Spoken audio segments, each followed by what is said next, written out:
किराना store की दुकान में घाटा क्यों होता है? लोग दुकान खोलते हैं 6 महीने में, 1 साल में, 2 साल में दुकान बंद करके बैठ जाते हैं। ऐसा आखिर क्यों दुकान में घाटा होता है? ऐसा क्या कारण है, क्या रीज़न है? चलिए आज हम वीडियो इसी पर लेकर आए हैं, 10 पॉइंट लेकर आए हैं, जिसमें आपको बताएंगे किसी किसके कारण दुकान में बंद करके बैठ जाते हैं। नए-नए दुकानदार दुकान खोलते हैं किराना की और 1 साल में, 2 साल में, 4 साल में बंद करके बैठ जाते हैं। भाई बोलते हैं घाटा हो गया। चलिए ये वीडियो लेकर आए हैं, 10 पॉइंट लेकर आए हैं। 10 पॉइंट वीडियो को देख लीजिएगा और वीडियो में बताएँगे। चलिए वीडियो को शुरू करते हैं और स्वागत करता हूँ अपने YouTube channel the SJ blog में। और देखिए पहला पॉइंट है, ऐसा सामान जो बिकता ही नहीं। ऐसा सामान दुकान में ना लाएं। जो भाई साहब ने नई दुकान खोली और ऐसा सामान दुकानदार ने दे दिया, जहां सामान लेने गए ऐसा सामान दे दिया जो बिकता ही नहीं है। और आप मान लीजिए आप सौदा लेने गए, नई दुकान खोली, आप जहां सौदा लेने गए, भाई साहब ने बोला ये सामान ले लो, ये सामान ले लो, ये ज़्यादा बिकता है, वो सभी दे दिया सामान, आप अपनी दुकान में रखा और वो सामान स्टॉक में लग गया और वो ज़्यादा बिकता ही नहीं। आपको पहले से नॉलेज होना चाहिए कौन सी एरिया में कौन ज़्यादा सामान बिकता है, वो सामान ज़्यादा लें और ना कि जो सामान बिकता नहीं वो ले लें और आपकी दुकान में लगा रहे।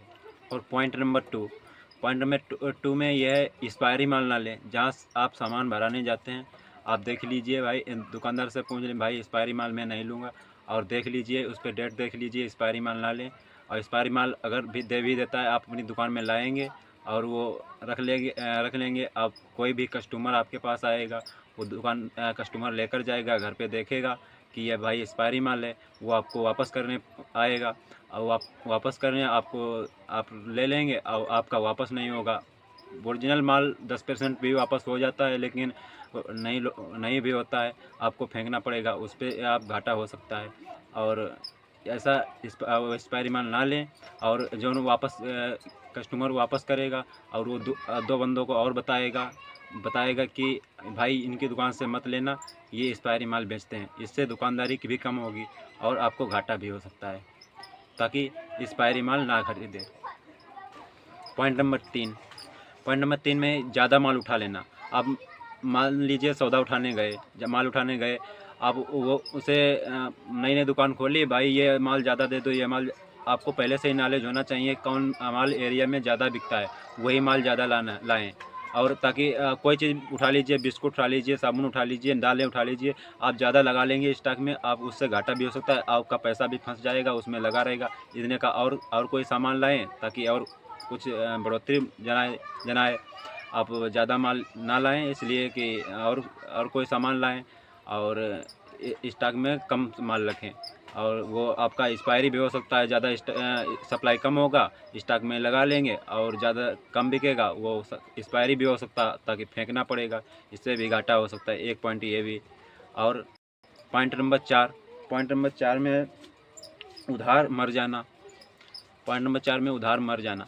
ऐसे भी ग्राहक होते हैं कि वो उधार तो ले लेते हैं, लेकिन देने के नाम ही नहीं लेते। कि उधार भी सोच समझ के देना चाहिए। कि आप उधार दे देते हैं और वो दुकान पर आते ही नहीं दोबारा। आप उधार उनको दें जो बराबर आते हैं दुकान पर। और मान लीजिए आप किसी को 500 रुपये का उधार दे दिया और 500 को दे दिया, वो दुकान पर आना ही बंद कर दिया, 500 रुपये मार के बैठ गया, ये 500 रुपये मर गए। किसी को भाई जमा पूंजी खत्म हो गई, 50,000 रुपये आपने दुकान में लगाए थे, 50,000 का उधार होगा, जमा पूंजी नष्ट हो गई, आपकी दुकान घाटे में चलेगी, दुकान बंद करके बैठ गए। अब ताकि उधार ऐसों को दें जो बराबर आते हैं दुकान पे, और उनको ना दें जैसे कि दे दिया आपने उधार और दोबारा दुकान पे आना बंद कर दें। और उनको भी कम दें, जैसे कि उधार सोच समझ के दें, ऐसे जान लें पहले। स्टेप नंबर 5, दुकान पर सफाई रखना। कोई भी कस्टमर आए और सफाई से रखना, कोई भी सौदा रखें वो को सफाई से रखें। और कोई भी मतलब कैसा भी ग्राहक आता है तो उसको सफाई से रखें, अपने बाहर झाड़ू लगा दें, और कोई भी सामान है उसको रोज़ दूसरे दिन पोंछा लगाते हैं और वो कपड़ा से झाड़ते रहें, ताकि वो साफ़ सुथरा दिखे। और ऐसे लगा रहेगा, उस पर गर्दा जम जाती है, तो ऐसे लगता है एक्सपायरी हो गया, ख़राब हो गया माल। ताकि दुकान में सफाई अधिक रखें। इस पर भी एक पॉइंट बनता है कि लोग आते हैं और आपकी दुकान पुरानी ऐसी लगती है, मतलब कि सब वो पुराना माल लगता है, तो सफाई ज़्यादा रखें, इससे कस्टमर बढ़ते हैं और दुकानदारी बढ़ती है। भाई वो बोलते हैं भाई वो माल अच्छा देता है, साफ़ सुथरा देता है, अच्छा माल देता है, एकदम ताज़ा देता है। और आप ऐसे गर्दा लगी है ऐसे उठा कर दे दिया, वो भाई बोलेंगे, कस्टमर बोलेंगे ये भाई एक्सपायरी माल देता है, वैसा ख़राब देता है, मान लो चूहा कूद गए, वो है सब गंदगी लगी हुई। जहाँ तक हो सके अपनी दुकान में सफाई अधिक से अधिक रखें और एक कपड़े से सामान को पोंछते रहिए, झाड़ते रहिए। पॉइंट नंबर 6, लोकल माल बेचना। जैसे किसी भाई साहब ने नई नई दुकान खोली और सामान भराने गए, उस भाई साहब से लोकल माल भरा लिया और कोई कस्टमर आया, आपने लोकल माल दे दिया। आप एक बार कस्टमर ले लेगा, दोबारा जब आएगा वो आपसे नहीं लेगा, बोलेगा आप भाई लोकल माल देते हो, हम दूसरी जगह से ले लेंगे। कोई कोई आइटम होते हैं जैसे कि प्रिंट रेट बिकते हैं, कोई कोई प्रिंट से ज़्यादा भी होते हैं और प्रिंट के रेट भी बिकते हैं। जैसे कि रिफाइंड मान लो, और भी रेट ज़्यादा पड़े होते हैं और कम की बिकती है। कोई कोई आइटम होते हैं 100 रुपये रेट पड़े हैं, 50 की ही बिकती है। और कोई कोई होते हैं जैसे रिफाइंड ही ले लो, 90 रुपये रेट आते हैं और 50 रुपये में बिकती है। ऐसे बहुत से आइटम होते हैं। तो लोकल माल दुकान में आपको घाटे में पहुंचा सकते हैं। लोकल माल लाएंगे और वो एक बार बिकेगा और जो लेके जाएगा दोबारा आएगा नहीं, और सामान पड़े रहेगा लोकल वाला, आप एक्सपायर हो जाएगा, फेंक देंगे, बस दुकान बंद करके बैठ जाएंगे। ताकि ऐसा माल ना लाएँ, लोकल हो और आपको दुकान बंद करनी पड़े। हमारी स्टेप नंबर 7, दुकान टाइम से ना खोलना। दुकान देखो दोस्तों, दुकान लोग क्या करते हैं, गांव में होती है, आप शहर में नए नए खोल तो लेते हैं, कहते हैं अपनी दुकान है, टाइम से जब मर्जी आएगी तब खोलेंगे। ऐसा नहीं है। किराने की दुकान है लेकिन टाइम इसमें होता है, इसमें टाइम होता है, सुबह ज़रूरी खोलना होता है और शाम को जब तक लोग सो ना जाएं तब तक दुकान खुली होनी चाहिए। और सुबह 6 बजे खोल देनी चाहिए। 6 बजे ये इसलिए खोल दें, कोई अपने काम से जाता है या कोई ड्यूटी जाता है, कोई कहीं जाता है, तो आप मान लीजिए 7 बजे खोलते हैं, 8 बजे खोलते हैं, और वो आप सुबह सुबह ही चले जाते हैं, ड्यूटी जाते हैं जाने वाले, वो सामान लेना तो वह दूसरी जगह से लेकर आते हैं, आपकी दुकान बंद दिखा दी। और शाम को आते हैं, आप 7 बजे बंद कर देते हैं, वो 8 बजे आते हैं, तो लगता है दुकान बंद है, तो वो तो समझेंगे दुकान बंद रहती है ये, तो माल दूसरी जगह से लेकर आते। ऐसा होता है किराना की दुकान में। सुबह 6 बजे खोल देनी चाहिए और रात को जब तक लोग सो ना जाएँ तब तक खुली रहनी चाहिए। तो ऐसा होता है, ऐसे दुकानदारी बढ़ती है और मुनाफा ज़्यादा होता है। और इसलिए ऐसे देखिए, सभी लोग आते हैं तो ये जानते हैं ये इसकी दुकान भाई खुली रहती है, हमेशा खुली रहती है, तो आपकी दुकान में आते हैं कि भाई ये परमानेंट दुकान खुली रहती है। आप और भी ग्राहक लेकर आते हैं, कस्टमर जो होते हैं दूसरे को लेकर आते हैं, परमानेंट दुकान खुली रहनी चाहिए, इससे दुकानदारी बढ़ती है।